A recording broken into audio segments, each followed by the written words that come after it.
One of the first advices I received from the doctors after my diagnosis with MECFS was to start pacing. So I did my research and I understood that pacing was actually doing less, or at least that's what I thought it was. I would start crashing for days and I realized, okay, I'm not understanding this thing very well. Eventually, I learned that actually pacing means to start treating our energy as a budget and start asking ourselves, can I afford this today? Or what kind of activities can I afford today? Because everything you do has a cost. Again, energy budgeting. I came into the realization that pacing is definitely not doing less, but doing things differently.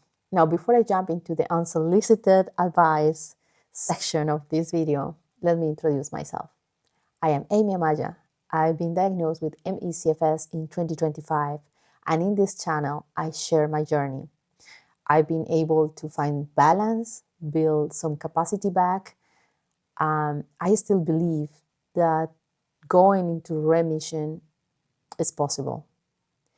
And I don't know if there is a cure for this condition, but if there is one, I'll find it. Welcome to my Chronicles. Now, the things I would like you to start with are very basic, very simple, but are things that help me. The first thing is to pick one task, one single task, and cut it in half.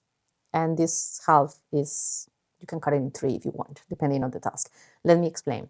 If you, for example, want to vacuum your house, that is a task you have at hand at the moment. Instead doing your house, just go for your living room. Now, why this works? It works because cutting one task half or in three, whatever it is, reduces the total load on your system without overwhelming you with tons of changes.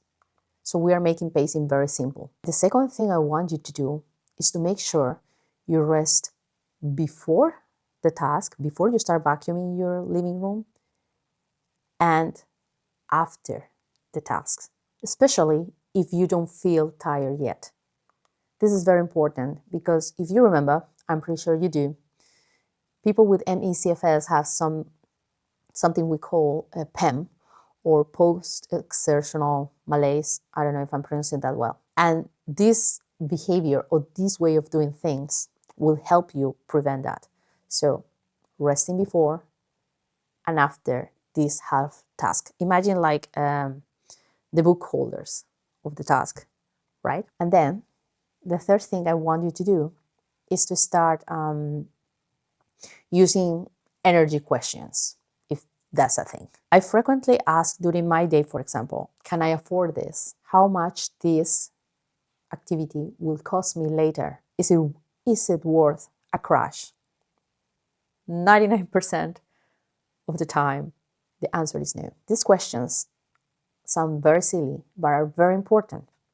Why? They will help you make the shift from reacting to symptoms or to crashes to making decisions based on your energy reality and being proactive about it.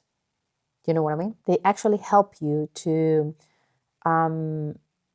choose tasks or the intensity of tasks or the length of task, all those three things at the same time, I guess, depending on your capacity and not on your expectations. Normally, people with MECFS, we are super driven people, always on the go. So we need to start working on that in order to prevent PEM. In my experience, these three very simple things make pacing a little bit easier and more practical than many explanations I have found that, at least in my case, were overwhelming. I found that filling in all those tables, I mean, they might be good for you, good, keep doing it. But for me, they were kind of another job. It was too much. So I prefer this type of approach, which is more paying attention of what my body is saying, kind of start learning to live with those things rather than to have it as a side extra task that I have to do. Please remember that pacing is not about perfection. I always say that pacing is rather a skill, and like every skill, you need to learn it, and eventually, if you practice it enough, you will get to master it. Don't get frustrated if it doesn't work the first times. The idea here is to give a chance to your body and to your brain to stabilize, and it's 100% possible. So keep going. And if you found this video helpful, again, as any unsolicited advice, just take what resonates and leave the rest. And I hope to see you in the next one. Ciao, ciao.